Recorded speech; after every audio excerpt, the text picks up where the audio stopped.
Hello, Chart Watchers, and welcome to this Tuesday, October 23rd, Market Watchers live show with your host, Tom Boley and Erin Swinlin. For those of you joining us for the first time today, welcome to the show. And for our regulars, welcome back. It's an ugly day on Wall Street. The Dow Jones Industrial Average currently down 493 points. The S&P 500 down 54.5. The NASDAQ down 160 points. The Russell 2000 down 28. 10-year Treasury yield pulling back, also down to almost that key support level that we've talked about in recent sessions, 3.11%. Volatility index shooting higher, up 3.62 today, back up to 23 and change.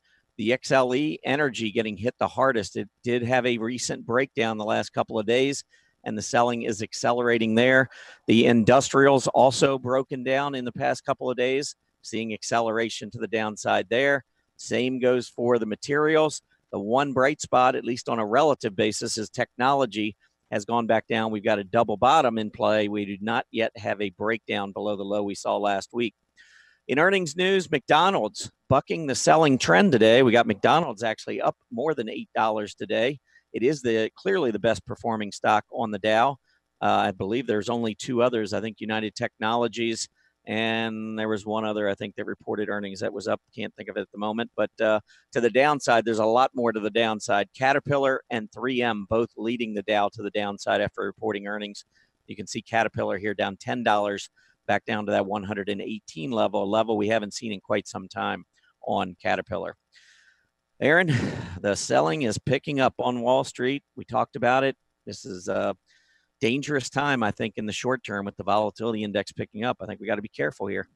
Absolutely. And, it's everybody's ready for that reversal. But I don't know about you, but I'm just not seeing the signs of strength in the places we need to see it yet. Yeah, right now the baby's being thrown out with the bathwater. It doesn't really matter unless you're McDonald's, or I think Cadence Design Systems was another one that had a really nice, they had a really good earnings report, raised guidance, and they're getting, I think they're the top performer in the S&P 500 right now. That's ticker symbol CDNS. We'll talk about that a little bit later. Mm-hmm. But yeah, there aren't too many stocks. Even if you come out with pretty good news, that for the most part isn't good enough in this market environment. You need to really have blowout numbers. And if you miss, like 3M or some other stocks we'll talk about later, it's not generally going to be, you're not going to be rewarded for a negative report at this point. That's for sure. No, absolutely not. And, we had talked about it a while back, but, everybody said, oh, well, the market is going to be, turning around. It's going to be doing so great because, the tax cuts are going to start to, become relevant in their minds. We're going to start seeing the results and, good earnings. But I think you were one to say, a lot of that's baked in. We've known for a while that we've had tax cuts and that there is going to be some improvement. So yeah, I wouldn't be banking right now on tax cuts to save the market. Like you said, Everybody in the market already knows the tax cuts are coming, and many companies have announced strategic plans based on that and so forth. But that's old news. The market's already digested all of that and factored it in. I think the market's looking ahead right now, and given what we saw overnight in China and Japan, Hong Kong, and then what we saw earlier in this morning in Europe, I think Dow is just kind of following suit. It's the Dow and the S&P have been among the better performing indices around the globe, and I think it's just this contagion that we talk about with everything else down around you. It's just hard to stay afloat, and I think that's what's going on here in the U.S. right now. Mm-hmm. I could see that. All right, well, what's coming up this week? Let's get this started. Roman Bogomazov will be with us. He's going to talk Wyckoff tomorrow. Dan Russo from Chaikin Analytics will be with us Thursday. And Friday, Mary Ellen McGonigal will be back with what's hot and what's not. Today, we were unable to get Chip Anderson for everything stock charts. He is under the weather, but we will reschedule. So instead, we have some great extra segments for you. We're going to do blog highlights after the technical news. We're going to talk about some spotlight stocks. And then our 10 and 10 to 1, the first symbol is going to be Centene Corp, CNC. And then we're going to finish with a segment called How Low Do We Go? And I think in this market environment, it's a good subject. So I'm going to pass it back to you, Tom. Let's see what's going on in technical news besides the market just tanking right now. It's definitely a flight to safety. I will say that. 10-year Treasury yield certainly shows that. Anytime money is rotating into the Treasury market, yields go down as prices go up. So Treasury prices being bid up sends the yield lower. And this is one of the biggest drops we've seen in a while, with the 10-year Treasury yield down more than 7 basis points today to 3.12%. We did hit that low at 3.11%, at least put in a temporary bottom. We'll see whether or not it holds. We are breaking down potentially below the 20-day moving average. So if we don't hold that support, that yield support around 3.11%, I think we could go lower. And given the environment that we're in, where it seems like everyone's seeking out safety, I wouldn't be shocked in this market environment for us to go below that key technical support level. Remember, when you get into a market like this that trades on emotion, technical levels many times can just be thrown out. So while an orderly pullback back to 3.11% would certainly make sense, I'm not sure we have too much going on right now that I would define as orderly. So I think we want to be careful. Watch that 3.11% level, but if that gives way, probably the next key area is going to be where we had all of those intermediate term tops around 3%, 3.01. You can see we also had pulled back to about 3.025, that area. So I think 3.01, 3%, 3.01%, I think is going to be key if we don't hold on to 3.11 yield support. Something to keep an eye on. All right, let's turn our attention back to earnings. We did have a number of earnings out. We've got the first one is Verizon Communications, VZ. Earnings there, 122 versus 119. You can see a beat there. McDonald's had a great report. Did come in well above expectations, but there were some disappointments. And among those, you can see 3M, 258 versus 270 expected. Not good there. The rest of them on the list here are pretty positive, but we didn't necessarily get positive reactions to all of them, including Caterpillar, which you can see did beat by a few pennies. But Caterpillar among the worst performing stocks on the S&P 500, and it is, or at least was, the worst performing on the Dow Jones. So all in all, not particularly good. Let's take a look at a couple of individual stocks, though, that did report earnings. The first one will be Verizon. I think this was the other one that was positive I was trying to recall earlier. So let's take a look at that chart. And you can see a big breakout on Verizon.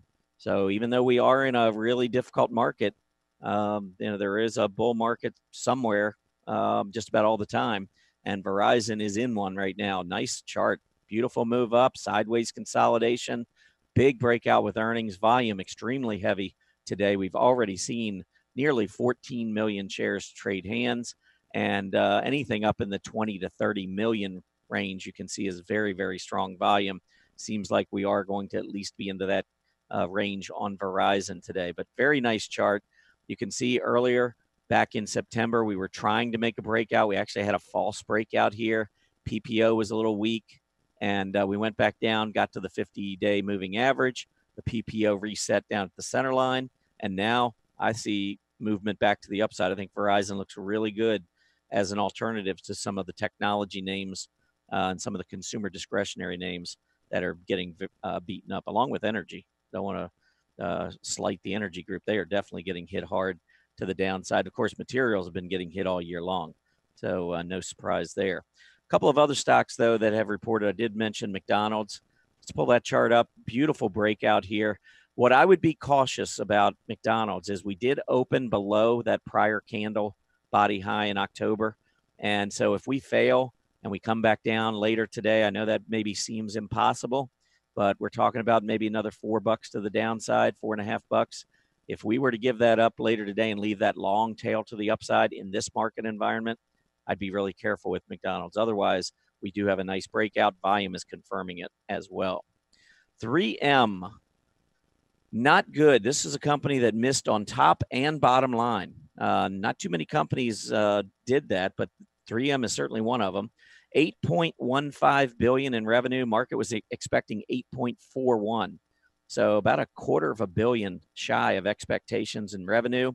And bottom line, 258 versus 270. In this case, we gapped down below both of these prior lows. I'm going to stretch this chart out a little bit for you. Let's take a look at this from a 1-year perspective. But you can see all these bottoms here. This was pretty big. I mean, we're talking about the January high, the reaction low. We ended up going even lower. Heavy volume. We got all the way down and held 190, never closed below 190. Today we opened at 188 and change. That is not a good sign in my view. Very heavy volume. We did move higher, at least earlier at one point today, and it looks like maybe tested that what previously was support now becomes resistance. And it's another one in this market environment, stock that is moving to a 52-week low and missing top and bottom line on their earnings. I think you want to be really careful with 3M. I think short term it's got further downside. United Technologies. United Technologies had a really a nice report. I thought it was pretty nice considering what the market's going through and what the stock had been doing heading into its earnings report. They did beat top line, $16.51 billion. Market only expecting $16.1 billion. So that was certainly some good news. And then also on the earnings side, I mean, United Technologies came in at $1.93 versus $1.81. Stock was up quite a bit more earlier, though. It did get up to about 130. Now it's back to 127.89. You almost need a major blowout and raised guidance to really catch the market's attention to the upside. And United Technologies had a good report, but so far it looks like maybe it wasn't good enough with the PPO continuing to decline.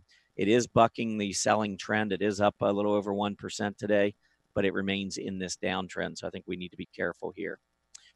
All right, we'll talk about some more earnings later when we talk about the spotlight stocks. But first, before I turn it over to Erin, I do want to just show you that the sector leaders, every group is down today. So we're not seeing strength anywhere, but we are seeing relative strength in real estate, consumer staples, and utilities. And this is typical of the market. When the market is selling off, those groups are defensive. They tend to get a little bit more money rotating toward them. So even though they're down a lot less than what we're seeing in some other areas. Energy, 3.6%. Industrials, 2.5%. Another 2% on materials. Look at the scooter on the materials, 8.4%. Not good.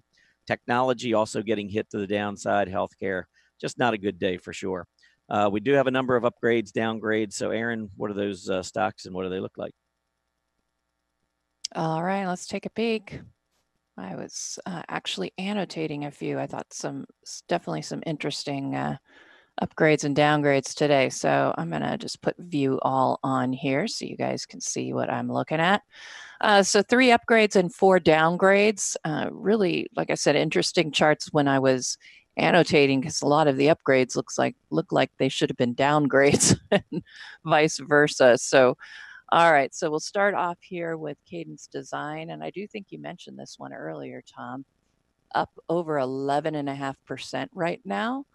This one was upgraded by JP Morgan and also Benchmark Company. JP Morgan made it underweight to neutral, and Benchmark upgraded it from a hold to a buy. So a lot of interest, obviously, in Cadence Design Systems. Everything's looking pretty healthy here, and we're just now getting that PMO buy signal. Of course, not a surprise when you have a move to heights of this degree. I would expect to see a pullback, but it seems like there's a lot of excitement on this one. I don't think I would be chasing it, that's for sure. Lowe's was upgraded today by Citigroup from a neutral to a buy. This is one that I looked at and I thought, wow, why are they upgrading this? It is in free fall here. I've got 20-day just crossed below the 50-day. It's now today penetrating the 200-day EMA, and it's getting ready to test some very important support here at that July low. Also matches up with the gap we had previously and some lows back here in February. So that's really going to be the point of no return or return if we see it turn back around. If not, I would be looking even lower at 87.50. But I would like to see momentum switch before I would trust and go with this upgrade. Team Atlassian Corp was also upgraded today by KeyBank, sector weight to an overweight. This one is sitting on some very, very strong support, I would say. We have not only the 200-day EMA here, we also have rising bottoms trend line coming in here, right there at that 200-day EMA. And then look at this shorter term support line coming across those June and July tops. You know, if it can't turn around here, I don't know where it's going to turn around, because this is really set up for some good support. It is getting that upgrade. Again, personally, not my cup of tea. I have, you know, a PMO that's now negative territory, which we haven't seen all year. Also, I think you could make a case for a reverse flag or a bear flag. So this one would be worth watching. I'd like to see it make that turn off of that area of pretty strong support. Applied Materials, AMAT. This one was downgraded. Actually, before I start talking about this downgrade, let me also let you know that other big name upgrades that came in today. Chipotle was upgraded again today by a different company. Delphi was upgraded, and Viacom, VIAB, was also upgraded today, but I didn't go through those charts. So let's look at the downgrades. We're going to start with, like I said, AMAT, Applied Materials. And this one makes sense as a downgrade, but boy, doesn't it look similar to that Lowe's chart? I went ahead and made it into a weekly chart for you because if you look over the past year, there's really no support to be found here. There's not much information on the daily chart, in my opinion. So I moved it over to the weekly chart. Look at the PMO. It is in very, very oversold territory. I mean, this is where you'd want to see it start to turn around. But you can also see on balance volume, it's been trending lower with prices trending lower. You just, you know, that's really confirming that declining trend, 50-day EMA negative crossover. Certainly on the downgrade, I would expect move lower. And this would be the spot, $25, where I would look for it to put on the brakes if it falls through that $30 support level. Dish Network also downgraded today. Macquarie downgraded it from a neutral to an underperform. This one's really been in a trading range. It was a thinner trading range back in August, September, but since then we've moved back out and down into this trading range that started, you know, back here in May and June. And I would expect to see it go down and test that, the bottom of that trading range. We have a PMO that is turned down below its signal line and below zero. So that is, to me, extra negative as far as my decision point timing goes. Certainly not something I would be looking at to bottom fish until I could see that it would get down to that level of about, looks like $28 to $29.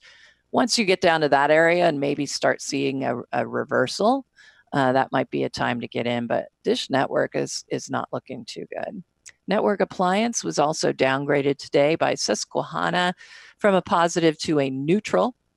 This one is also sitting on very important support. Remember the one I showed you earlier? I think it was Lowe's. You've got the 200-day EMA. You have what I would call very short-term support at that previous at the previous low we just had in October.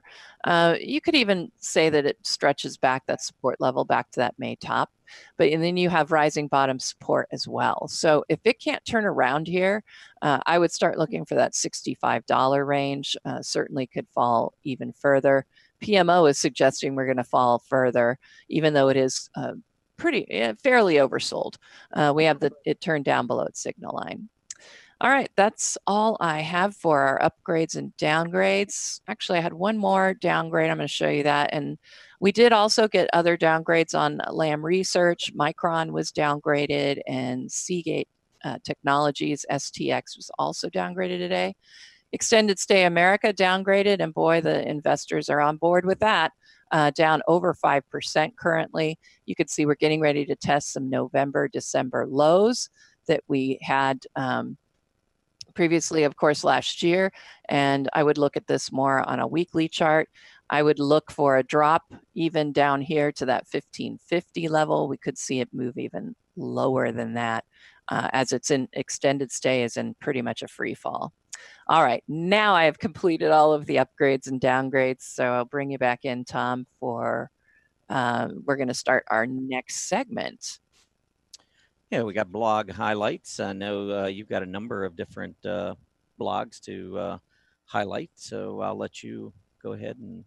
Indeed. So here's the best way to get to all of our blogs, and we do have quite a few. I don't know if many of you have explored all of our blogs that we have here on Stock Charts, but there are some pretty important ones.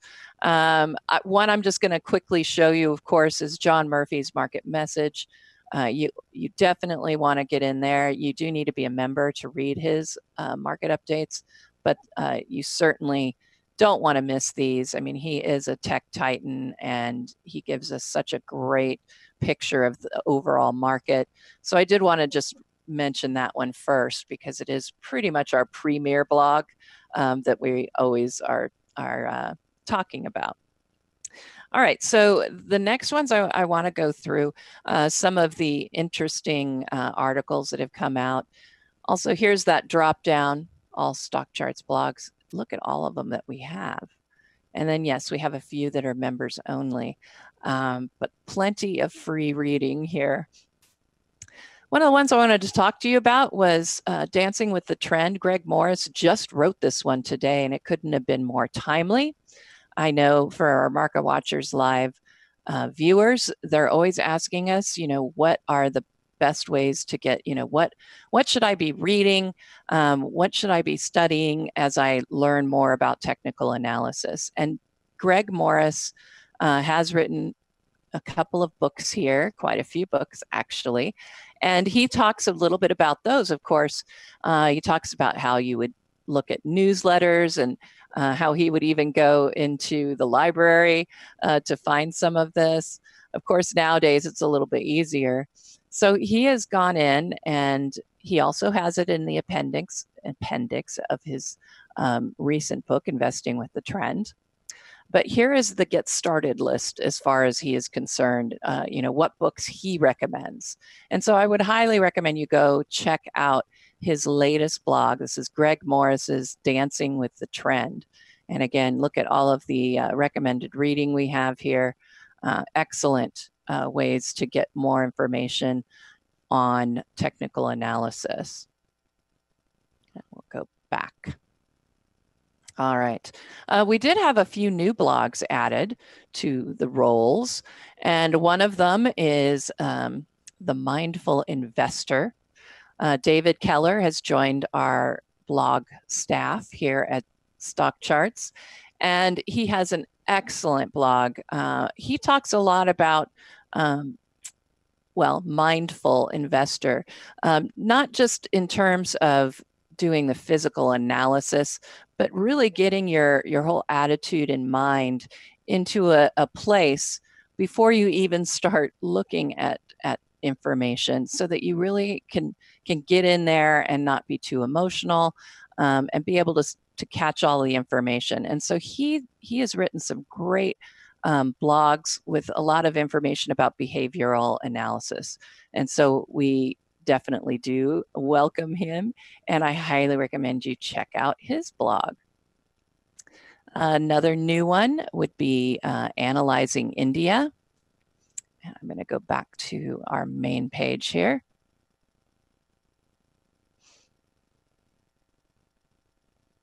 And let's go, here we go.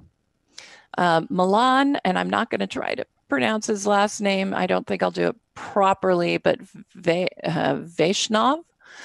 He is now doing Analyzing India. I know there are some viewers, there are people out there who are definitely interested in the Indian stock market. And this is the best way to go in and find out what's going on with that. Milan is now writing a blog really specifically just for Analyzing India. And of course, Decision Point, there is my blog, and Carl also writes in the blog, my father. He does the Friday weekly wrap, That is the one. If you don't read any of them, I do hope you read mine, but if you don't read any other Decision Point blog article a week, you need to read this one. This is the one that's the most important. Carl goes through and looks at what's happened over the week. He gives you an idea of what is going on as far as the weekly charts. You can see there's our sector scoreboard, which I did talk about in this week's ChartWatchers. But you can get a really good feel for what's going on in the market right now. And like I said, he does look at the weekly charts. Additionally, if it's the end of the month, he generally is the one who does the monthly chart review as well. The DP alerts, those are where I do these on Wednesdays. It's sort of a mini weekly wrap. So if you like the way the weekly wrap is set up, then you'll love the DP alert, because I use the same sort of template. I give you an idea of what's been going on with our scoreboards. And then I also go through what we're seeing as far as our signals and my thoughts on the market and our indicators. And then finally, I'm going to show you what all of you should already be terribly familiar with. You should be very familiar with the Market Watchers live blog. This is where you can go as a viewer. If you missed the live show, this is a great place to go and see what it was we talked about. Not only do I put your upcoming schedule in here, I just give you an idea, basically what happened in the day. This is not a write-up. You do need to watch the show. This is just to give you an idea of what we did cover. And if you find something particularly interesting that you want to look at, I've also put the timestamps here. So if you go to our YouTube video, which we post on the StockCharts YouTube channel, you'll get the timestamps. So you'll know when you can, forward in to find the segments that you really want to watch. And then I have just the summary so you can see what stocks we talked about. So if you're interested in a particular stock, then you may want to be interested in going back and reading about it in the Market Watchers live blog. And of course, at the very top, you've got the link to that StockCharts TV, the channel, YouTube channel, our chart list that has our 10 and 10 charts. All of this is at the top of every Market Watchers recap that I do. All right, Tom, I know you have a handful that you wanted to share, so I'm going to let you do that. All right, sounds good. First thing I wanted to do is really just talk about the ChartWatchers. I mentioned this briefly yesterday, but if you're not a current subscriber to ChartWatchers, I honestly don't understand why. I mean, there are so many great articles in there. It comes out twice a week, so you're not going to be inundated, but it does keep you up to date with some key things that are going on in the market.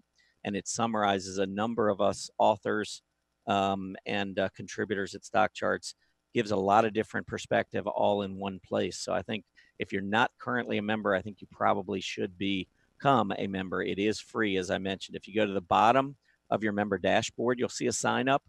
Again, it's free. It's twice a month. It's usually the first and third Saturdays of the month. And another reason for signing up is that once the ChartWatchers newsletter is published, it'll be sent to your email because it's not always the same time every 2 weeks. So if you're constantly coming back looking for the articles, well, one way to bypass that is simply to sign up, and then you will have that newsletter as soon as it gets published. The other place that you'll see it where you can sign up, if you go into blog articles, and on the right-hand side over here, another area. Just make sure you get your email address in there and sign up. Again, if there was one thing, if I came into StockCharts and did one thing, that would be the one thing that I would do right up front, is make sure that I am getting the latest on the ChartWatchers newsletter. I think it gives you a lot of great information, and I'm going to show you some of that information in the last newsletter. This last one was really special because everyone really focused on sectors. In one way or another, we were all talking about sectors, sector performance, their relative price action, whatever, but it was something to do with the sectors.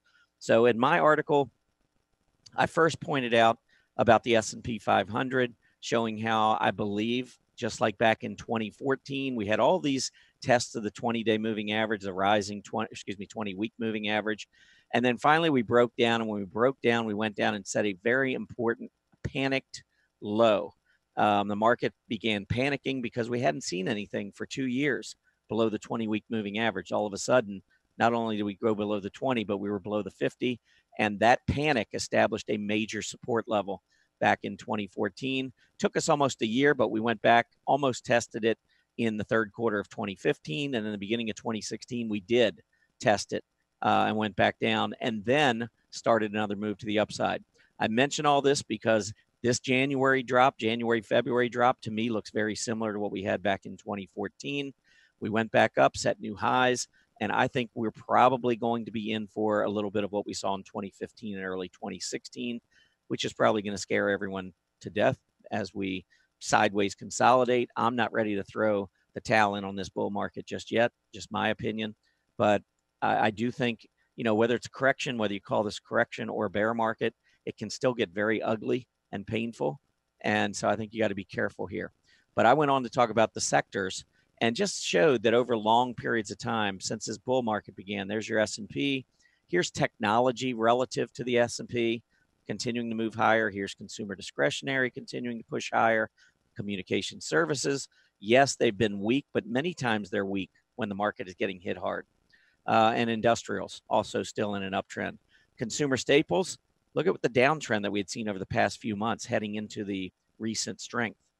Utilities downtrending relative to the S&P until just recently. So again, I think that what we're seeing is a bounce in some of these defensive areas on a relative basis, but I don't know that we necessarily have anything that I'd be overly concerned with at this point. Moving on. And by the way, if you're in any of these blogs, there's an archive here. So you could click on the newsletter archives, for instance, and say, well, I wonder what everyone was saying back in January or February when we had the last move. Well, click on the article and find out. Here's February 4th. This was right in the midst of all of that nastiness.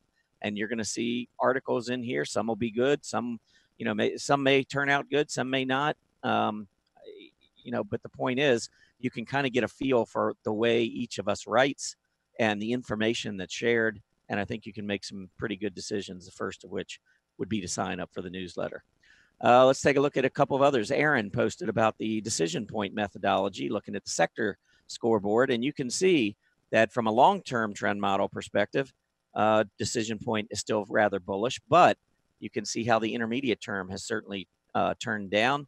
A lot of neutral signals. And when you look at where the buys are, consumer staples and utilities, two of the defensive groups, are on an intermediate term trend model buy signal. Healthcare, which really is also defensive, much more defensive, remains on a buy signal. Everything else is neutral.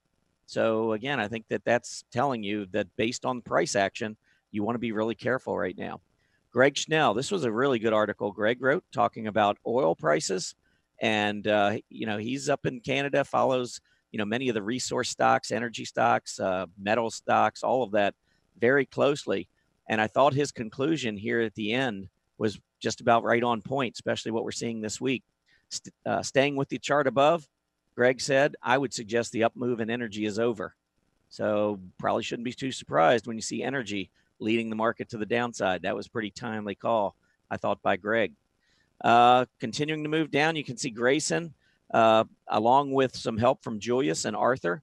They put together a really good article talking about many of the sector classifications, reclassifications. I would suggest if you're not familiar with that, you may want to go back and take a look at Grayson's article. And then Arthur. This is, Arthur always puts some thought-provoking stuff in his own blog, his own StockCharts TV show, and also into ChartWatchers. And he showed a candle glance of the various sector ETFs, showing the rate of change, showing how you can use the rate of change to quickly identify where the money is rotating to and from. And then also you can see with the spider, along with some other ETFs, has some notes in here I think certainly would be worthwhile going back and taking a look at.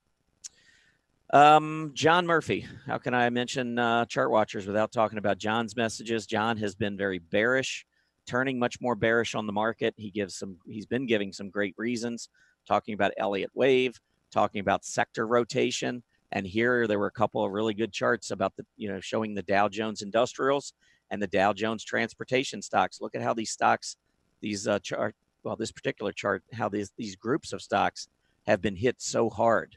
And that can be a very important precursor to perhaps a bear market, something worth considering. But the point is here that we have a tremendous amount of information that gets shared in the Chart Watchers every other week. And I am going to beg you to sign up for Chart Watchers, again, either at the bottom of your member dashboard right here, or if you go into the blog articles, and you've got right on the right-hand side over here, 2 different places, very prominent, showing you all you'd have to do is type in your email address, hit sign up, and boom, you will begin getting the Chart Watchers newsletter as soon as it's published. And given all of the volatility and everything that's going on in the market right now, I don't think it would hurt to get some information and some expert analysis from folks that have covered the market for a long time.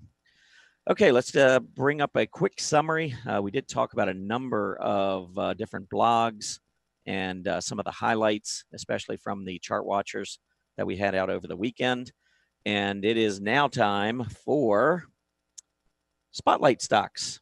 So, Erin, I tell you what we're going to do. I've got some stocks here that most of these are going to be earnings related. And we're gonna both talk about these stocks. I'll go first, and then I'll pass the screen to you, and you can bring your charts up and see what you think. But the first one that we're gonna go with is AVY, and this is, there we go. This is Avery Dennison Corp. You can see the stock getting hit pretty hard to the downside today. From an earnings perspective, AVY beat on the top line barely, 1.76 billion versus 1.75 billion. Bottom line, they missed, came in at 145 versus 147. So a little bit of disappointment here. I'll tell you, when I look at the chart, and I need to really find something compelling to try to take a risk in the market right now, especially on the long side. And I'm not seeing it here. AVY has broken down. Volume had picked up on the breakdown. We got a little bit of movement to the upside. And now with the earnings, we seem to just be moving lower. I mean, maybe because we have sold off so much over the past 5 weeks or so, maybe if we rise back into the close and print a hammer, short term, maybe we get back to 100. But I'm looking at this PPO, which is showing negative momentum, price momentum to the downside, very bearish momentum. I don't think that there's anything longer term that I'm seeing here that gets me excited. How about you? You seeing anything on Avery Dennison, AVY, that excites you here? That excites me? I don't know about that. Here we go. Yeah, there's a couple of big problems. My big problem with Avery Dennison is this 5,200-day EMA negative crossover. When you get those, as far as decision point analysis is concerned, that means that you have moved into a bear market configuration. Well, what does that mean? That means you need to follow bear market rules. What does that mean?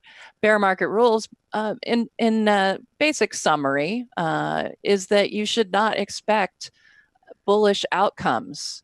You should expect bearish outcomes to your your analysis. So maybe in this case, right, you're seeing it is hitting a price low that we haven't seen in a while. The PMO, maybe you're thinking, oh, well, it's very oversold, so maybe this might be the time. You've got a 5,200-day negative crossover, and that tells you to avoid it unless you're talking about shorting. And when I look at the weekly chart, oh my goodness, Tom, there's plenty of downside opportunity here for Avery to continue lower. And I don't really see any very strong support lined up here for quite some time. So I would have to say that I am not a fan of AVY. Look at the PMO on the weekly chart is now hitting negative territory. And we haven't seen that since 2014. So I think it's pretty much in a tailspin here. I would expect it to go lower. Yeah, I would tend to agree with you. I'm going to move on. We're going to go into Quest Diagnostics, DGX. So let me show you what I got on this one. First, I pulled this up on my relative chart because this is a healthcare provider. I want you to take a look at the healthcare provider index, the DJUSHP. It has been rising steadily. This has been one of the best areas of the market. Yes, it is pulling back, but of course, everything is, or for the most part, just about everything is struggling right now. But it's still not that far off of its recent high. Check out, though, as it was setting its last couple highs, August, September, October, Look what was going on with Quest Diagnostics. We actually were fine on Quest until we had the gap down in July. That seems to be a game changer because at about that point, look at the stock relative to its industry group. Not good. It has been moving straight down. And even in a strong industry group, it cannot even keep pace with the S&P 500. I mean, this is the group relative to the S&P 500. It's been one of the best areas of the market to be in, especially over the last 6 months or so. And yet you have a stock within that space not able to keep pace. DGX missed on their top line. We shouldn't be shocked based on the relative performance heading into earnings. 1.89 billion in revenues. The market was expecting 1.95 billion, and earnings just came in as expected, $1.68 versus $1.68. So I think a very big disappointment here in the stock. I think the market was anticipating it, and therefore we got the move down. I don't see anything to get me excited on this one either. What do you think? All right, let's take a peek at that chart. All right, I just pulled this one up. Yeah, obviously the big gap down, bad news. You've got a PMO, once again, where you have a top below the signal line. You can see we had that, if you look in the thumbnail, we had that happen earlier in October. It's almost always the sign of lower prices and problems. I would look at this one, and you do see we are on some interesting support. I mean, I will say that. But yeah, your relative chart, I think, really does tell a story about this particular stock. Let's see if I can get that weekly chart here.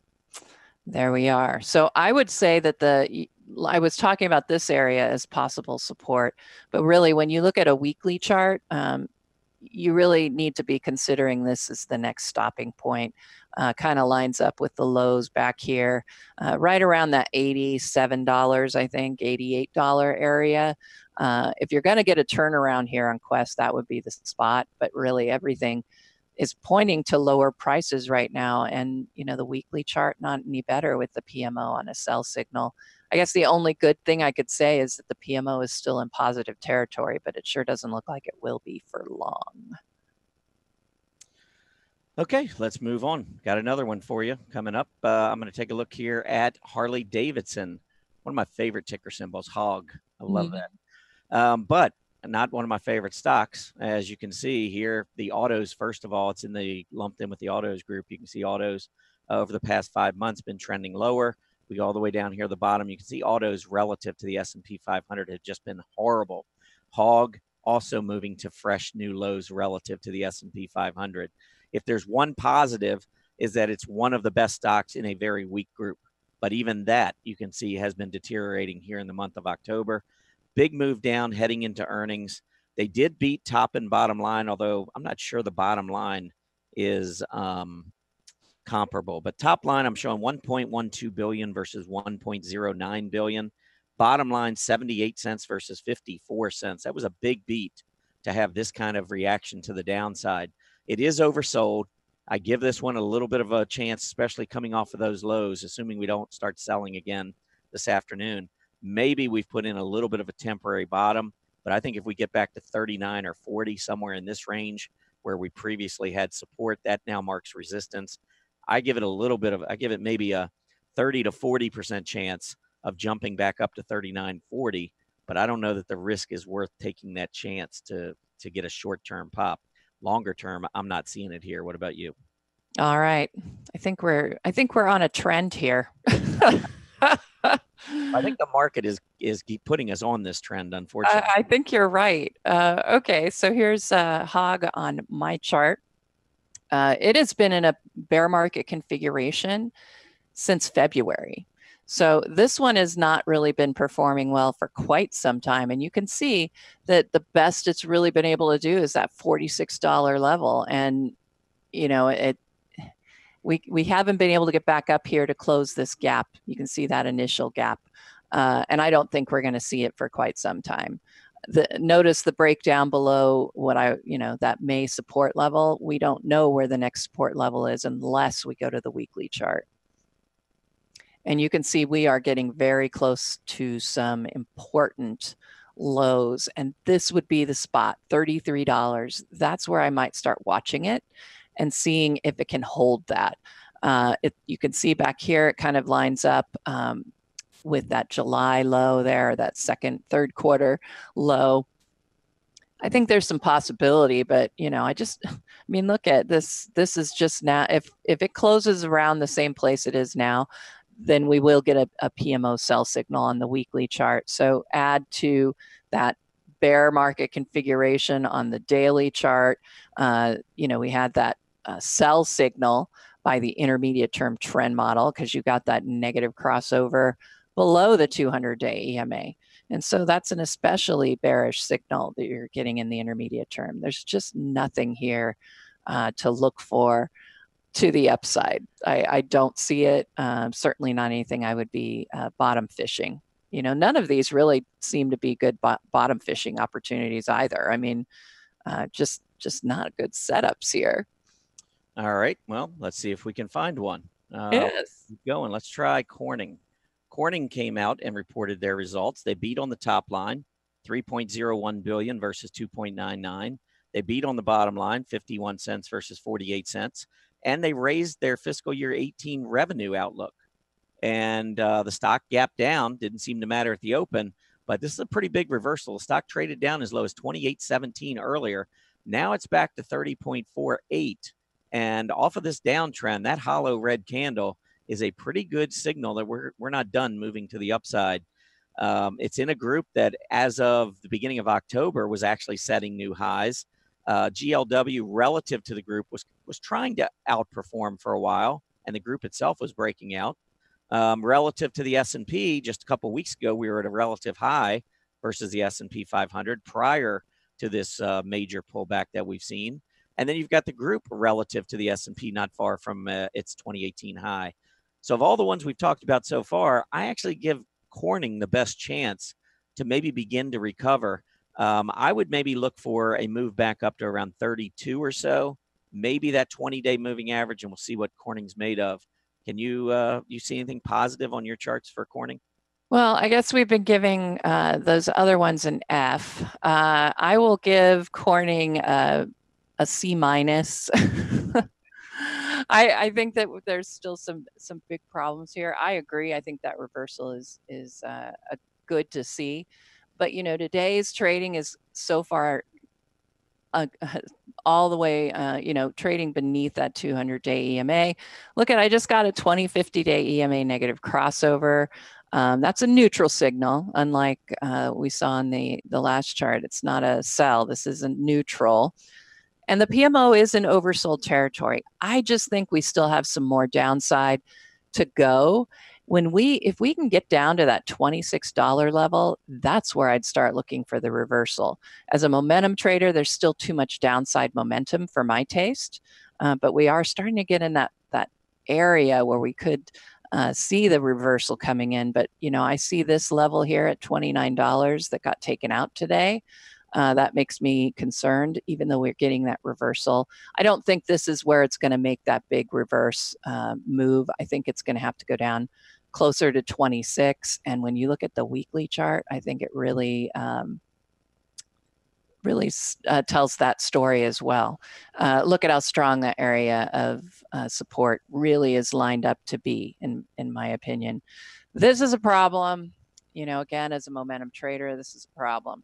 The PMO is about ready to initiate a sell signal on the weekly chart. Those tend to come out the way that that they are supposed to. I mean, look at this sell signal back here. We still had a lot of downside still left. We got a sell signal on the PMO back here, and we still had a lot of downside. I would expect to see more downside, but I think this one could get really interesting at about $26. Okay. Let's do one final one. We'll try to go through this one kind of quick. This is Medtronic. Now, there were no earnings here, but they did come out. They received FDA approval for a thoracic stent graft system, and the stock's down. I mean, again, it doesn't seem to matter what kind of news you come out with unless you really blow away your earnings numbers. The market just kind of throwing everything out. But Medtronic has moved down into this gap support zone. We did see support just above 92 back in May, third week of August. And of course, if we lose that level, then maybe we go to the bottom and fill this gap around 90. But this was a stock that was just up around 100 a few weeks ago. And, it's coming down a little bit because of its overall group. Because if you look at the relative strength, actually MDT is threatening a breakout to a multi-month high versus its peers. And you can see has been a very strong performer relative to the S&P. And the group itself has been pretty strong versus the S&P. So this is one that, I don't know. I mean, I'm not ready to jump on board here, but I do think that we could see some consolidation in this area. What do you think about Medtronics? Yeah, I agree with you on that area of consolidation. Let me pull this one up for us. There we go. All right. Yeah, I definitely agree with that. You can see there's a gap here that needs to get closed. I suspect we're going to see the gap closed. But at that point, there's some possibility here. I certainly would like to see this PMO slow down. It is, moving down very quickly. And today's trading did take out the short-term support back at, that $93 level. It is holding at that gap, at the top of that gap. But I'm expecting that gap to get closed. Just based again on the really negative momentum that's going on here. And, OBV tops are in decline. That with the price tops, that's a confirmation. Maybe if I could see this OBV make a nice turn to the upside here a little bit, maybe set a new top, that could be interesting. I'm not thrilled with it. And really, when you look at the weekly chart, there you go, another weekly PMO that's looking pretty ugly. So I think this one has some more downside left. Certainly not really where I'd want to see it yet to get in. Okay, cool. All right, so there you have it. So we didn't agree on all of them, which is fine. But let's go ahead and go over those. I think we got a handful there that we were able to go through on Spotlight stocks. Most of them are earnings related, all but Medtronics. And now it is time for the 10 in 10. So, Erin, what do you have for us? What are we going to look at today? All right. Well, obviously, I've been talking, so I'm going to get that RRG together, or at least for myself. But go ahead and start with this Centene. And then remember, everybody in the chat room, go ahead and like symbols. I'm not taking any more. So like the ones that have already been requested, because the most popular, whether we've looked at it in the last week or not, will be the one Tom will annotate. All right, Centene. This was actually, I thought, a pretty good earnings report that came out. Centene, $16.18 billion in revenue. The market was only expecting $15.93 billion. So that was about $250 million more than expected in revenue. And bottom line, $1.79 versus $1.77. They reaffirmed their EPS guidance going forward, and they raised their revenue guidance. And in this market, what does that get you? Well, it gets you down about 5.6%. That's after a pretty significant recovery from lows that were more than $6 lower than where we are right now. So I think Centene was probably down about 10% at one point earlier today and on very heavy volume. Good news is we're reversing. Now, what I did on this chart is I just drew some lines where I am looking at potential reversals, seeing how this is a stock that just came out with really good numbers. These are the kinds of companies that I would be interested in when the market bottoms. Companies that are just kind of being thrown out, baby with the bathwater kind of stocks, because this was a really good report, in my opinion. But anyway, the reasons I drew these levels in, you can see this prior low came off of some pretty big volume in July, and as low as we could go is about 130. Maybe just below 129, something like that. The prior breakout here has not been retested. That breakout was at about 126. So those are the first two levels. And if you look, today's low at 127.13 went right back down into that initial area. Now, if the market continues to go low and the volatility continues to expand, I've said this before, I throw out some of these technical support levels because stocks can just simply go through them like a hot knife through butter. So I would be looking at this maybe as an initial area of support. And if we were to go back down into this area, I could maybe get on board with a fairly tight stop. But if that 126 level fails to hold, I think the next area would be this breakout here in the second week of June. Volume picked up as we made the breakout. We haven't gone back down and tested that level. And then finally, probably a big level is just because we have a lot of tops and bottoms corresponding to be all the way down at 113.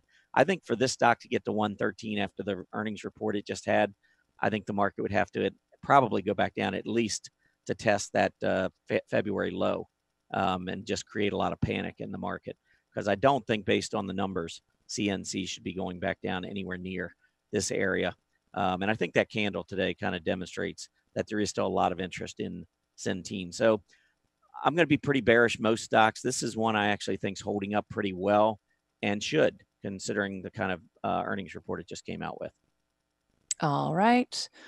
Looks like we have a tie in the chat room for most popular. So we'll look at both of them. Kroger would be the first one, KR. They're wondering if it's ready to bottom. Is this the bottom?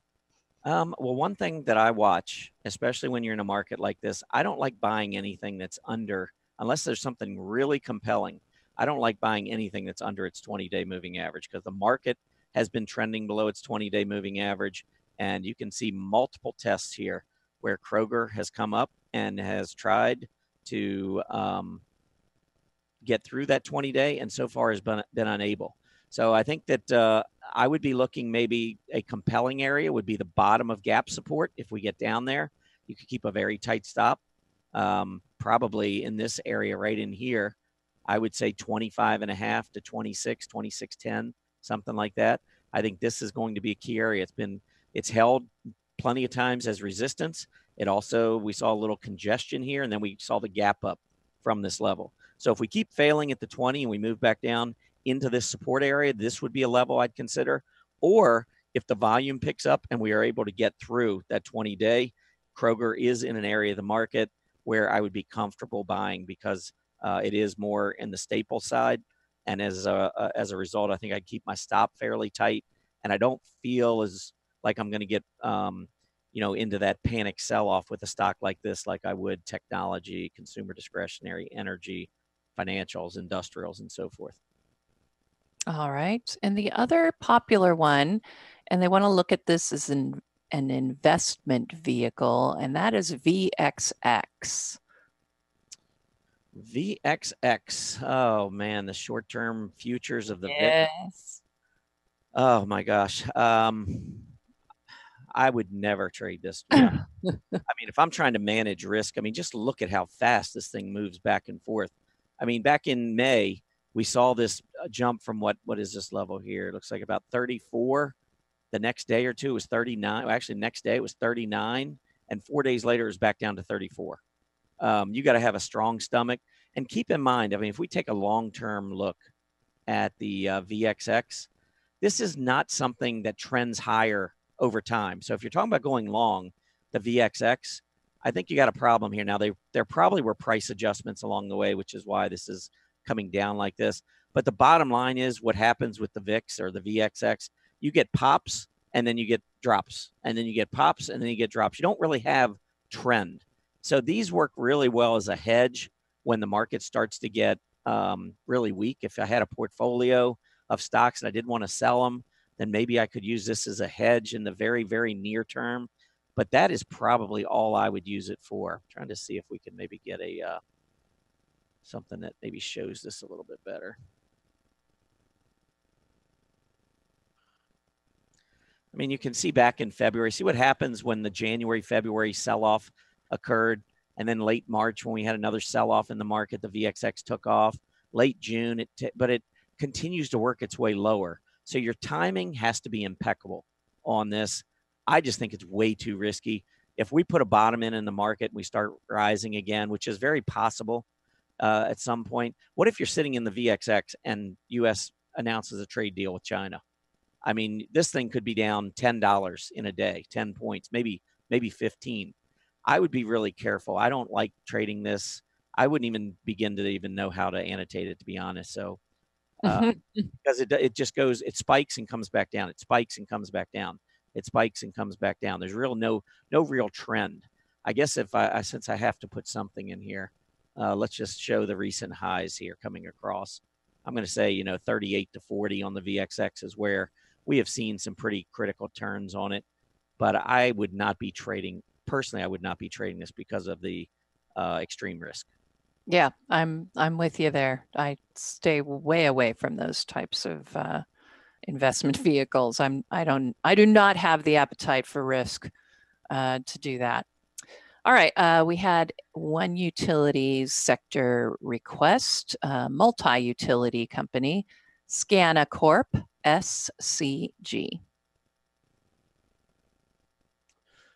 Okay, sideways consolidation, trading range. I mean, obviously it's not getting hit nearly as hard as I did yesterday, but for the most part, not really going along for the ride, breaking down the big lows, like most of the market is. So I would say, we've been in this range here for about the last 8 months or so. So I would continue to honor it. I think the closer you get down to 34, the more interested I'd be on the long side. Closer I got up to 42, if I started moving into the 40s, I'd probably be a seller. But that's really about all I have on this one. All right. And I know you're not big on the gold or the gold miners, but we did have a gold mining stock requested, McEwen Mining, and it is MUX. All right. Well, I do think in the short term, with all the fear out there in the market getting hit, that gold breaking out, I think is all positives. I think anytime you get fear in the market, you're going to get money rotating toward this group. It is seen in many circles as being a hedge against really bad things happening in the U.S. stock market. This one is getting close to resistance. I don't know that I really like buying the stock when it is so overbought. You've got RSI, which has been above 70 for a while, and we're getting close to that overhead resistance. If I was in it and I got the 250, I would sell it. I think you can see pretty clearly that in 2018, that has been an area where we have struggled to get through. I would not assume we're just going to go right back through. I mean, look back to July, we were moving up, volume's great, looked like we were going to break right through, but we saw resistance, sellers stepped in, and literally in about 2 or 3 weeks, we're back down near the bottom of the range. So I think we've had a steep run. I think it's too risky to jump in here. I'd pass. All righty. What are you thinking about the banking area? Regional banking ETF, KRE. I think you got to be careful with the banks. I mean, we've had so many false signals. I will say this. We did hit, and I'm going to go back a little bit further. We did hit some support here, and we do have a reversing candle. So I would say if you wanted to take a shot here, I would just keep a stop below today's low. I would not be trying to make excuses for it. I mean, maybe if it's a long-term thing where you're trying to build a position and this is the first stop, and if it gets to 48, that's the second stop, then if you want to use this panic in the market, you believe the market goes higher, I'm not going to say no to that, but I would just say as a short-term trade, if you're looking at this as a bottom, then I would keep my stop in at today's low, because this thing has been in free fall for the past few weeks, and I would not want to just hold and try to be the hero and try and catch a bottom. So nice reversing candle so far today, but I think if that low's taken out, I think we have a shot at 48. I wouldn't hold. All right.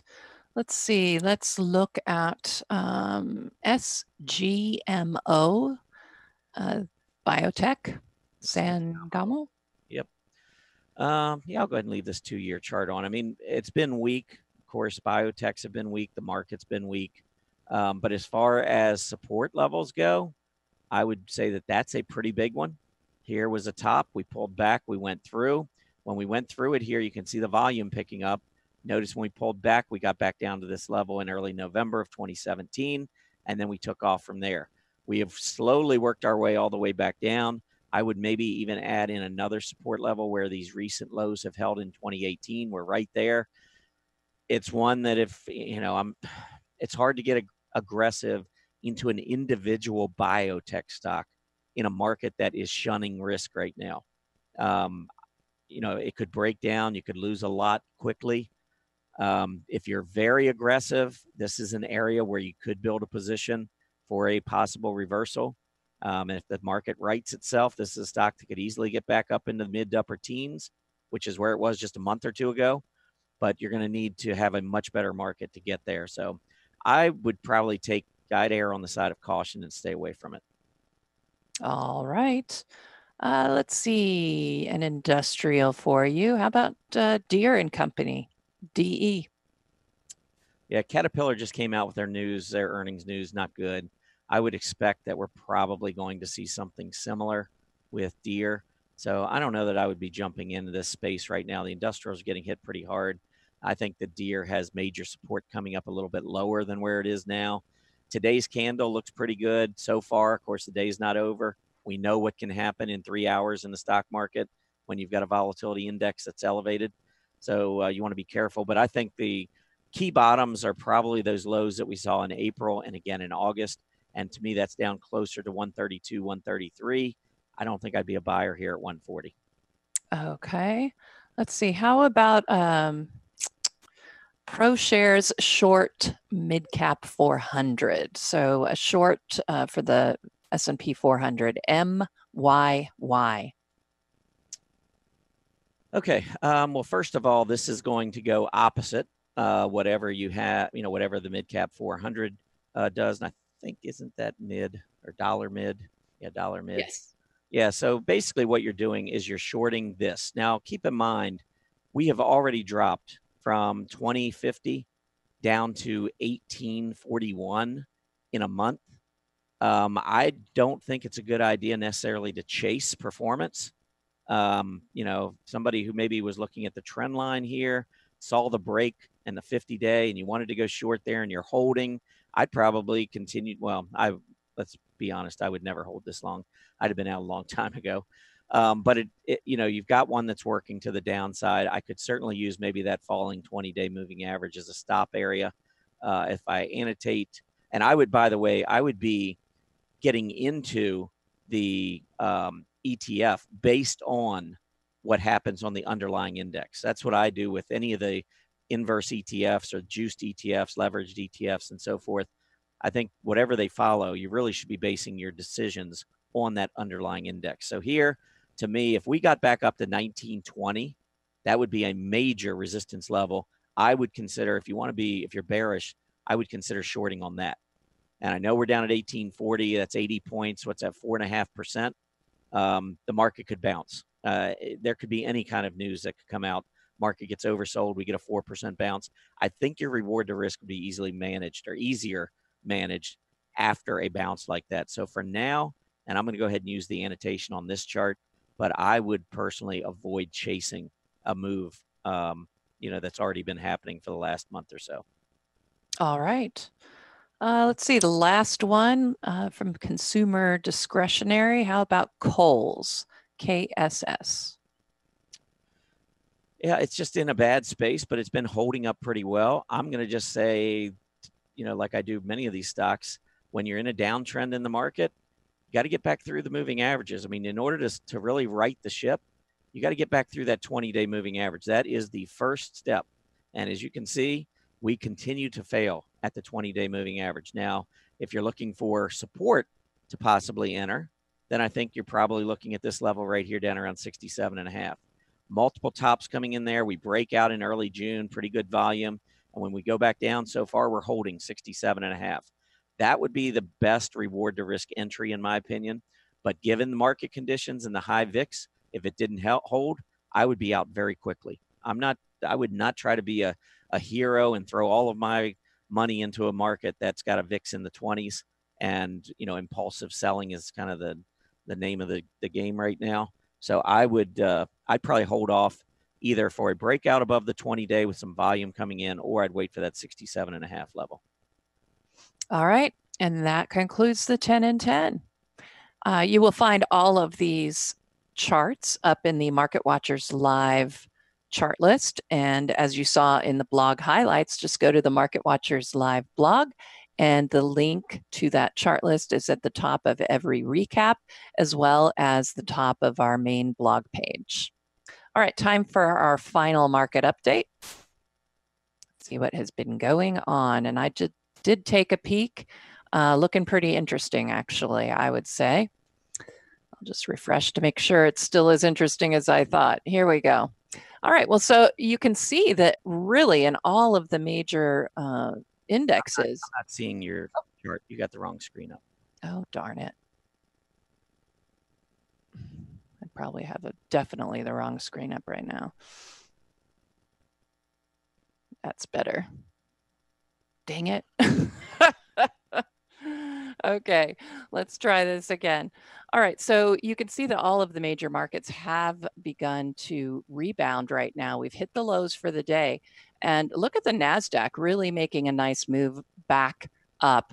Currently, it is still down over 68 points, but looking a little bit more healthy. S&P 100, same. Notice Russell 2000, mid caps, had a really bad morning, but also having hit, looks like their lows for the day and continuing right back up. Small double bottom here on the TSX in Canada. Looks like it is headed back up to at least test that gap resistance at this point. Treasury yields are lower on the day, but they are starting to come back up just a bit, reading 3.147%.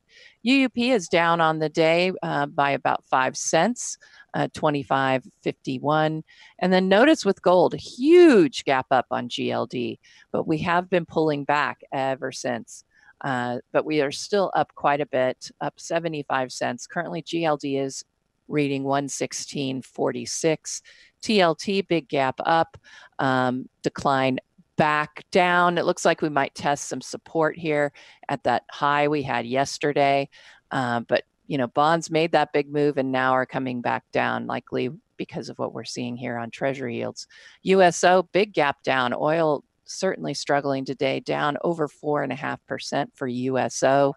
It looks like it may have hit its low, but we'll have to see at the end of the day, because it is looking very weak right now. And I know Greg Schnell's been writing a lot about the weakness in the oil markets right now. That's all I have for our final market update. Let's go ahead and move into our final segment. I just had one screen I was going to show here real quick. Oh, absolutely. Yeah, I just wanted to show on an hourly chart on the NASDAQ here. You can see that we were downtrending on this hourly chart. We had a huge gap down. We kind of tested this bottom, and now we're reacting back to the upside. I would really watch initially, if we do continue to strengthen this afternoon, to see if we can get through the 20-hour EMA, which is currently at 74.37. We've had many failures here just over the past few days, and you can see back on October 8th, 9th, we had a big rally, and we got up to that 20-day moving average before we rolled back over and started that sell-off again. Keep in mind, we've got that volatility index still up in the 20s, and high volatility doesn't always just mean we're going lower. We get these snapback rallies that make us feel really good right before the next shoe drops. So we want to be really careful. Watch this 20-hour EMA. Let's see if we can get through that. If we get through that, that doesn't mean everything's, peachy again, but at least it would start to improve some of the short-term charts. And right now we could use just about anything. So just wanted to point that out, that we do have that double bottom in right now on the NASDAQ. So if we could get back through the 20-hour, that would be the first step. Really what we would need, though, is to take out that first reaction high off of that low. And that's a long ways off still. Mm-hmm. That is for sure. All right, let's see. Let's go ahead and go into our final segment. This is something new and I think very appropriate for what's going on in the market right now. It's called How Low Do We Go? And I'm going to start it off. I decided to pick out stocks that I find are shorting opportunities, and using that mentality to figure out how low it could go on some of these stocks. Now, I'm not sure which direction you took, Tom, for your stocks on how low do we go, but that's my methodology. So I'm going to share that with you and show you what I've been up to on that. All right, so I decided to do my scanning for dogs. So this is the scan I use when I'm looking for shorting opportunities. And, today I concentrated on the S&P 500 or the NASDAQ. Of course, you could include more. And then really, I just did the opposite of my general PMO scan. So instead of looking for a PMO that's been rising and is still underneath its signal line, I'm looking for stocks that have a PMO that's still above the signal line, but have been declining for the past 2 to 3 days. I also want the worst setup of EMAs I can find, meaning the 20 is less than the 50 and the 50 is less than the 200. And then of course I went ahead and added the scooter being less than 75. I suspect if you have this sort of a setup, you're going to find more than, you'll not find these above 75 generally. All right, so I ran the scan. I actually only came up with 5. So I thought I'd go through the 5 very quickly and give you my thoughts on them and what I'm seeing and how low I think they could go to make a shorting opportunity positive. All right, so I'm gonna take so limited brands, L brands, I guess is what we call it here. I thought I would take a look at this one again. Remember, I'm looking for, my scan is looking for bad, I guess you would say bad setups as far as buying, but I think these are good setups as far as shorting. And right now that might be the thing to be doing. Right now, limited brands, L brands is down almost 0.75%, but I see this moving lower. Yes, we've had rising tops here on the PMO and rising bottoms with price, but we're starting to turn back over in what I would call near-term overbought territory. That's where our last top was here, and we've been traveling below the 0 line for quite some time. Look at the drop off in the scooter. So when I was looking at L brands, how low can we go? Well, certainly we have that opportunity there at that September low, which is right about here. But I think you could go even lower than that. I'm going to pull up the monthly chart. There we go. There is this $25 area is going to be very important. That needs to be held. If not, there really isn't any good setup for a support level until you get down here to $15. So this one I thought was a really interesting shorting opportunity. You've got that top below the signal line as well on the weekly chart, still heading lower. So that was one that I'd look at. GE, our favorite punching bag. Let's see here.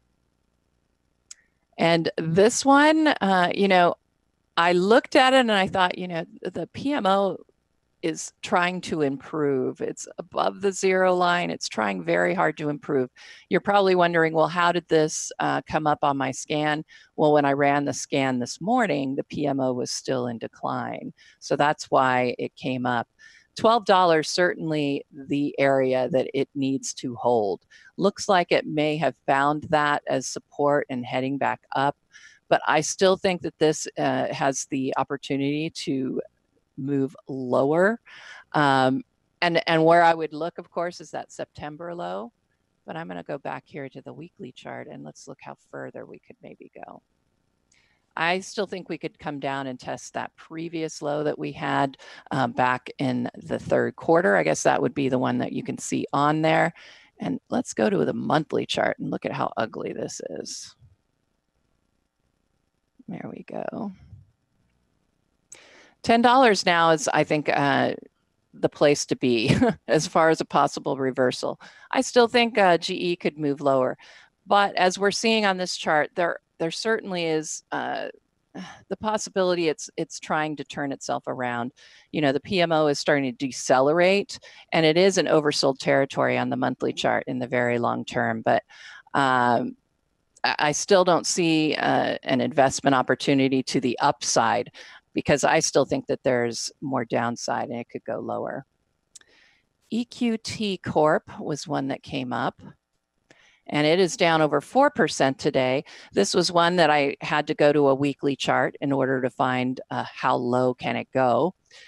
First of all, let's look at this daily, though. We have the PMO topping beneath the 0 line. We're just about ready to get a sell signal. It is not, the PMO is not oversold. We've seen it get much lower. It has gotten down to that past -4. So even down to the -4, that gives us plenty of room for momentum to continue lower. Let's look at the weekly chart. How low could this go? Let's look at the monthly chart because we're already sitting at lows that we've seen. I'm going to go back here. All right, so how low can we go? First of all, notice that the PMO on the long-term chart, the monthly chart, has been in negative territory really since the beginning of 2017. This was going to be the area, and it still is the area. If you're going to get a turnaround, this is where you want to see it. You can see that overhead resistance here that we saw earlier in 29, this top, I should say, in 2009. If we take that over, we've dropped below that. We're trading below that. I think it could go lower. I think it could go down to the $30 level. So I'm looking at this as another possible short. And then finally, Wells Fargo, they've had some problems outside of the financial area as far as just, some business practices. And they're still apparently having some problems with all of that as things are uncovered. And so it's already been suffering as far as we know that the banks have been suffering anyway. And Wells Fargo has really been hit pretty hard here.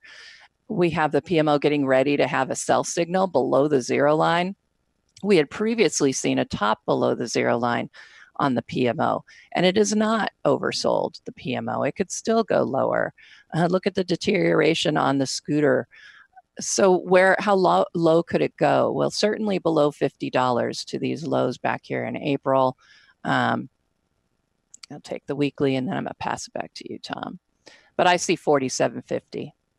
Look at the tops that it lines up with here, along with that bottom. I'm looking for 47.50. So how low those could go, that was my thoughts on how low they could go. Okay, I'm going to take a little different tact here, and I'm going to look at the overall market and how far I think the market could go, or some of the things at least that we should be kind of watching for. And so I've got a chart of the S&P 500. I'll go ahead and bring that up for everyone. And this is a long-term historical chart. And I think it gives us some pretty good information looking at history and just kind of studying the level of our fear in different types of markets and so forth. So this goes back the last 2 decades. And of course, what we have here is we have a bear market, another bear market. So this was 2000 to 2002. This was 2007 to 2009. And then we have 2 bull markets, one from 2002 to 2007, and the other one that we're currently in right now. Now, when we talk about correction or bear market, obviously you're going to go a lot lower in a bear market than you're going to go in a correction. One thing that you have to have, and we had it in both bear markets going back in, looking at the last 2 bear markets, you have to have a weekly PPO that goes below 0. And we have had plenty of pullbacks along the way where we have dipped below that 0 line, but we didn't stay there, and it did not represent a bear market. But in both of our bear markets, we stayed below that 0 line. And that's kind of necessary because in order to have a downtrend, your PPO is going to remain negative. Just like during this uptrend, for the most part, we have a positive PPO throughout the whole uptrend. So the first question, when we start talking about, are we in a bear market or are we in a correction? I think the first thing you have to do is you have to see a breakdown in the market before you can begin to come up with a bear market scenario. For instance, back in 2007, I think it was pretty clear that when we had this trend line, I should have annotated this as well, but here was a trend line for about 3 or 4 years. We broke it, we came back up, we tested it, and then we went back down again. That is classic lower low, lower high mentality in the market. When you looked back at 2000, we essentially did the same thing. I don't have the prior years, but we had a trend in place. We came back down, we tested a prior low, we bounced, and then we started setting new lows and new highs. What we have right now is still a bull market. We still have higher highs and higher lows in play. So I don't see enough evidence at this point to say that we have a bear market, that we are starting a bear market. We have had scares before, plenty over the last 9 years. And each one of them we've come out, put in new highs, and the bull market rages on. I think that's the way this one's going to end as well. Now, am I guaranteeing it? Of course not. Certainly could have a bear market. Bear markets can start any way they want, but eventually the price action has to show us that we're in a bear market. And I don't think just going down for 3 weeks or 6 weeks means that we're in a bear market. We've seen, like I said, plenty of these pullbacks within the uptrend that have been very scary, that have lost prior lows, that have gone below 50-day moving averages, and we've rebounded off of them.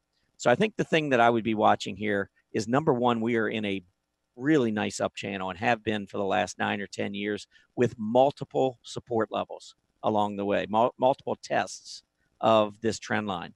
That intersects right now at just about the low we had back in February, and will continue rising as we go into 2019. I think if we can't go back down and test that February low, I think that would be a very good test of this market. Now, if you're in the market right now and you're long, you're probably thinking, okay, I don't want to see that test. But markets do consolidate. I mean, they don't go up all the time. And that's kind of what mentality we were getting into, I think, by looking at the market. So I'm going to say this, as far as how low we go on the S&P 500, I think we could go back down to that 2,500, 25 area, whatever that low was back in February, maybe even sneak a little bit below it just to really scare everybody. But I think the long-term uptrend is going to hold. And I think eventually we're going to go higher. I think we have to work through this period. And I think, going back down and looking at this VIX, you can come back in and look at the recording later and take a look. But when we start getting readings on the VIX up above 40, they generally coincide with bear market mentality. We did have 2010 and 2011, a couple of spikes up there, but I think that we were still, all of that selling was so fresh in our minds. I think that was a problem there. So I think that, I'd probably maybe ignore those a little bit. But for the most part, our intermediate term lows have come in between 25 and 30 on the VIX. And that's what we just saw recently on an intraday basis, although we haven't closed there. The January, February low, we did see the close at around that level as well. So that's something to watch. And then the last thing I would just suggest is, yes, we're seeing rotation toward defense, towards the XLP right now versus the XLY. But if you go back and you look at all of these prior moves lower, you would see the exact same thing. This is the way the market works. What I'm more concerned about is rotation into defense while the market goes higher. So if we bounce next time and get back up to 3,000 and you still see this ratio going down, that would be a major warning sign to me. I just think it's too early to make this call. I'm going to say that we go back down to test that February low. I think the S&P goes back down below 2,600, probably into that 25 area. Yeah, I mean, it looks like another corrective move within, that long-term bull market that's going on. It's, we seem to need those corrections when we get to the top of that channel, as you can see, and pulling back is kind of, corrections are normal. But I'm with you. If we start losing those February lows, okay, then we can talk. Then we can start getting really nervous. Yeah. That's pretty much my thought. So yeah, I want to try and get that poll up if we can real quick, just to give everybody an idea of what everyone's thinking in terms of what could be the catalyst for the market as we go forward. For me, I think it's the trade war. That I haven't seen the results yet. Trade deal with China. That's what the majority say. That's what I say as well. I think originally it was just scaring the heck out of everybody, but I think everybody think, okay, well, the U.S. is going to win this war, but they're going to come up with a deal. And I think this has gone on so long now that it's actually starting to affect a lot of companies here in the U.S., like Caterpillar and so forth, and many of the semis. Anyhow, I don't know. Did you? We only have like a couple seconds. But yeah, trade deal with China. I was right there with you. I think if that comes together, that'll assuage a lot of fear that's out there. Okay, there's your upcoming schedule. I want to thank everybody for joining us today. Please complete that survey as you exit. We do love to get your feedback. As a quick reminder, Market Watchers Live airs 5 days a week, Mondays through Fridays from noon to 1:30 p.m. Eastern Standard Time. Have a great Tuesday afternoon, everybody. Let's watch this market action closely. See you tomorrow. Happy trading.